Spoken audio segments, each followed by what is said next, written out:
The member for Gippsland has brought this motion in relation to a grant program. That's a pretty gutsy thing for the member to do, Deputy Speaker, given the atrocious record of the Coalition on grants programs over the last few years before we came to office. The member has chosen what he thinks must be the Coalition's least rorted grants program. Well, that's just a matter of perspective and something we have to judge relative to others. We know that the Building Better Regions Fund was heavily rorted. The Auditor-General found that almost two-thirds of the money in that scheme, run by a series of national ministers, went to projects that did not have the most merit. And what did the member for New England say?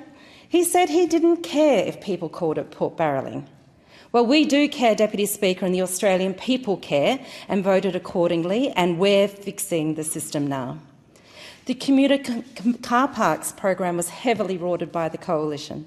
According to the National Audit Office, a list of the top 20 marginal electorates guided the distribution of $389 million from the Pork and Ride Fund, with 77% in Coalition electorates rather than areas of true congestion needs.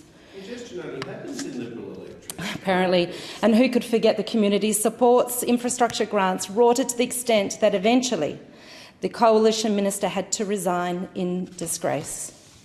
And was there spillage from the mishandling and the rorting of those grants programs I've mentioned in other areas of government? Well, of course there was, and it was a whole culture of the Liberal and National government that was at fault. But, Deputy Speaker, on a positive, just look at the new transparent and fair grants that are now available to the communities under this government. The Thriving Suburbs Grant, $200 million commencing from next year, is an investment in locally driven urban and suburban infrastructure and community projects. The Urban Precincts and Partnership Program, $150 million will commence from next year, investing in urban infrastructure, connecting people and communities to services and in opportunities that improve livability and inclusion.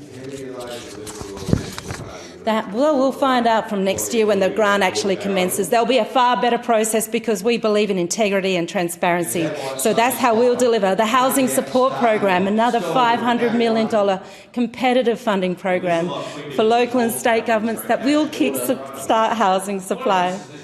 The Growing Regions Program, $600 million over 3 years that will provide grants of between $500 and $15 million to local government entities and not-for-profit organisations for capital works projects that deliver economic and community infrastructure projects across regional and rural Australia.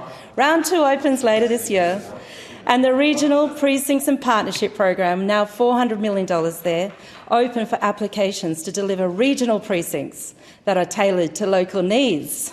The Growing Regions and Regional Precincts and Partnership programs won't, of course, apply to Hasluck because we're not regional, but they will apply to the seat of Gippsland, because these are initiatives that the Albanese government backs in because it supports regional Australia.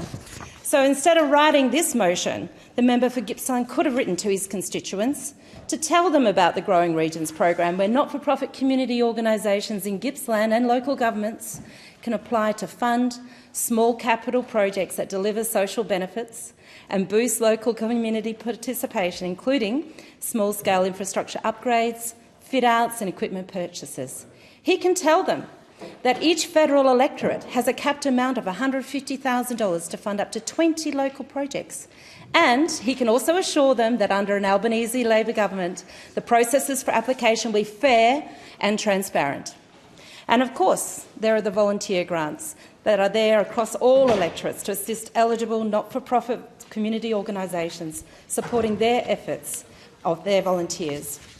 Past successful groups in Hasluck, like the Mundaring Toy Library, Clan Community Links and Networks in Midland and the Ellenbrook Cultural Foundation, have been able to extend and strengthen the connections and work that they do in their local communities with the help of those volunteer grants.